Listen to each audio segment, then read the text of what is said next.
どうもともみです。というわけで今日もフレックスドリームさんのこのスペシャルハイエースの中からお届けしております。今日はですね、前回の自己紹介の時に少し話した僕の自転車のキャリア、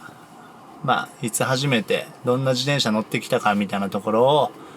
少し掘り下げたいなと思います。まず僕が自転車を始めたのが12歳。小6の時ですね。それまでずっとモトクロスバイク乗ってたんですけど、徐々にモトクロスよりチャリンコの方が面白くなって、12歳の時に初めて専用のトライアルバイクを親父に買ってもらいました。で、この当時買ってもらったバイクが、コックスっていうブランドのレベルボスっていう、その当時一番ハイエンドなモデルで、24、5万しましたね。この写真です。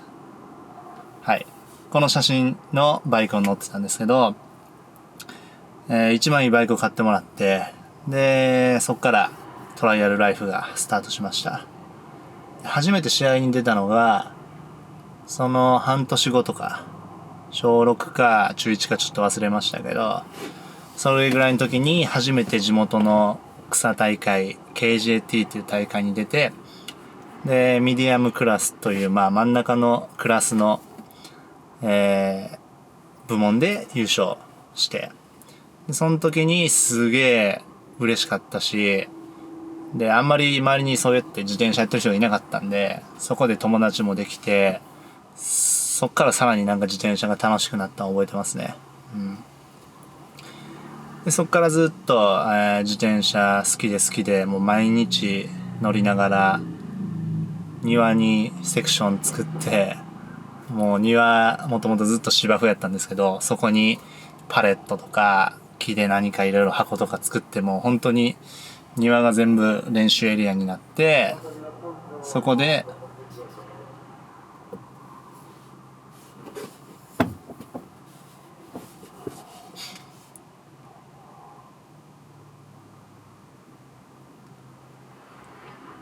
そっからずっと、自転車に乗りながら、もう自転車がめっちゃ好きで、もう毎日乗ってましたね。で、僕出身が奈良で、田舎で、あんまりそういう段差とかなくて、どっちかというと山ばっかりだったんですけど、裏山のちょっとした岩場見つけたらそこ全部自分で草刈って練習場作ったりとか、あとはもう自分の家の庭の芝生のエリアがあったんですけど、そこにもパレットとか枕木とか木でひたすらセクションを組んで家の庭でずっと乗ったりとかっていう感じで、ずっと自転車乗ってましたね、ほんまに。その当時の目標は、それは多分今も変わらないんですけど、あんまり試合に勝つっていうのは実は目標としたことがなくて、どっちかというと、もうかっこいい、やばい技をするっていうところが、僕の昔から変わらないモチベーションで、これのきっかけになった人がいて、僕が最初に買ってもらったコックスっていうバイクのサポートライダーで、TRA っていうノルウェーのライダーがいたんですけど、もうそいつがチャリンコうまいし、で、その当時YouTube とか今ほどあんまり盛んじゃなかったんですけど、自分でライディング映像を撮って自分で編集して、で、かっけえレッチリとかの音楽載せながらそれを配信するみたいなのをしてて、それがもう好きすぎて、もうずっとそればっか見てましたね。でも試合ですごい人ももちろんいたんですけど、その人の映像よりもそういうストリートとか街中とかフリーライドしてる映像に憧れて、ずっとその人の真似しながら乗りつつ、たまにとはいえ試合で勝つための岩場とかちょっと細い丸太とかも練習してましたけど、基本的にはもうノールールで、特に反復練習もせえへんし、コース決めてセクション練習みたいなのも大っ嫌いだったし、本当に好きなように好きなことを好きなだけ乗るっていう、そういうスタイルでずっと乗ってました。なので全然試合で勝てなかったですね。本当に試合で勝てなくて、やっぱ試合ってもう山ん中でやるんで、もう苔まみれの岩とか、川のツルツルの石とか、もうめっちゃ細い高い丸太とか、そんなんばっかりやるんですよ。でもそんなん練習でしてないから、もうぶっつけ本番みたいな感じで、全然、それはもう勝てなかったですね。うん。で全然勝てずに、そのまま、まあとはいえ試合に行くと友達にも会えるし、いつも乗らない場所で乗れるし、すごい楽しかったので、まあ試合には出つつ、なんか、どっちかというと自分の練習を三脚でカメラで撮って、それを家帰って見る方が楽しかったかな。うん。でそんな感じでずっと20インチに乗りながら、ターニングポイントとなったタイミングがあって、それがちょうど18歳の大学の進学の時。この時に、初めて20インチのバイクから26インチの大きいバイクにステップアップしました。で理由は単純に飽きたっていうのがあって、もう20インチその当時だから7年ぐらい乗ったんかな。うん。7年ぐらい乗って、まあもう飽きますわ。うん。で、体もその当時、最初に20インチ乗り始めた時は160ぐらいだったんですけど、18歳の頃にはもう181人とかあったんで、普通に見ててももう、子供用自転車乗ってんのみたいな感じのバランスの悪さやったんで、そのタイミングで26に乗り換えました。で、そっから大学行きつつ、26インチ乗りつつ、変わらず試合に出つつ、でも試合では相変わらず、18歳から本当に一番上のエリートクラスっていうクラスに自動的に上がるので、本当に一番上のクラスで日本一を奪い合う戦いをしてたんですけど、全然勝てずに、結局大学生の時は一回も勝てなかったんかな。全日本では。一回ジャパンシリーズみたいなので優勝したことはあったんですけど、基本的にはその大学生時代では勝てへんかったと。まあ日本チャンピオンは取れなかったんですけど、日本2位ぐらいだったので、世界選手権に、日本代表として行ってきました。ただ、これがなかなかの、まあ、苦い思い出というか、その世界選手権に行くちょうど1ヶ月前にジャパンシリーズっていう大会があったんですけど、そこで、尾てい骨をやっちゃいまして、確かね、石から石にジャンプするときに、その、細い石に着地するみたいなので、それが、リアが思った場所に行かなくて、抜けちゃって、お尻から石に着地して、それで尾てい骨にひびが入ったのかな。うん。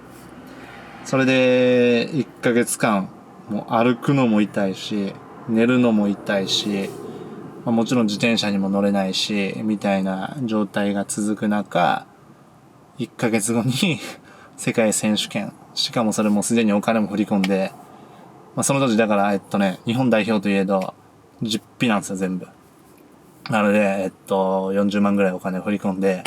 日本代表として行ってたんですけど、大会前にそういう風になっちゃったんで、一切一番大事な時期に全く乗れず、本当に出発の3日目ぐらいに自転車またがって、まあなんとか痛いけど行こうっていう感じで行きましたね。うん。で、結果もう下から5番目とかで全然だったんですけど、そういうこともありましたね。はい。で、その後大学を卒業して、1年後かな。大学卒業して1年後ぐらいに上京したんですけど、その上京した年に初めて全日本でエリートクラスで優勝して、それが2016年ですね。2016年に優勝。で、その次の年も、もう一回優勝して、2年連続の全日本チャンピオンを取りました。でもその裏では実は、もうすでにストリートトライアルは始めていて、ちょっと大学を卒業した時にはもうストリートバイクは買ってましたね。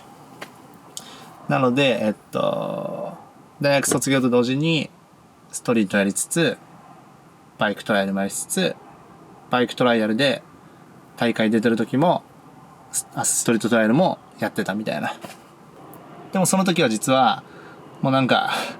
あんまり試合に対する思いというか、なんやろ、一番の目標って感じじゃなくて、どっちかというと、もうストリートでかっこいい映像、その当時もダニーとかいたんで、ダニーみたいなやばい映像出したいなと思いながら、並行してやってたって感じですね。はい。なので、2017年に全日本取って以降は、もうほぼ、もうそのガチトラ、自然地形のバイクトライアルって呼ばれる方は、もうやってないですね。ずーっとストリートでやってきて、もう今27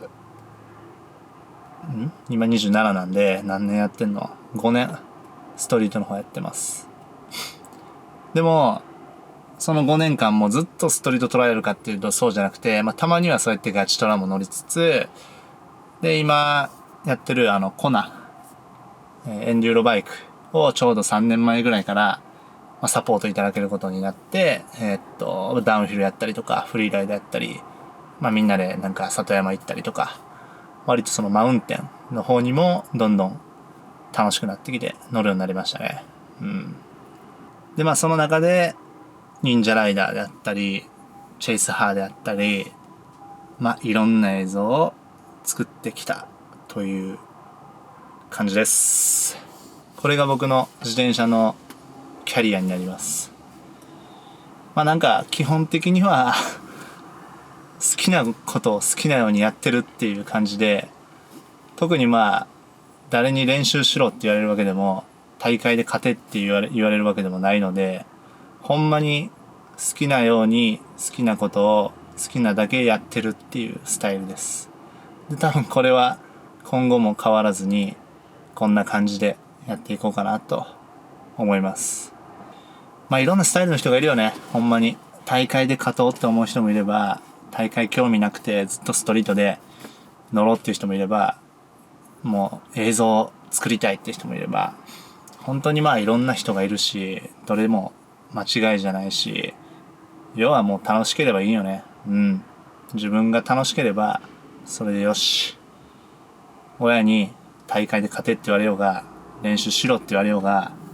結局それって自分がやりたくなきゃ意味ないし、そういう人だってやっぱ自転車やめていっちゃう人がすごい多いんで、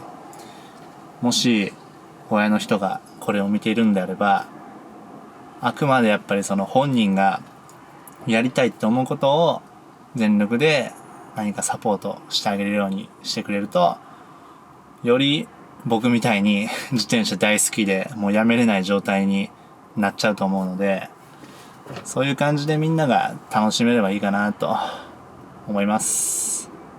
というわけで今日は僕の自転車のキャリアについてお話ししました。まだ何か聞きたいことがあればコメント欄に書いてください。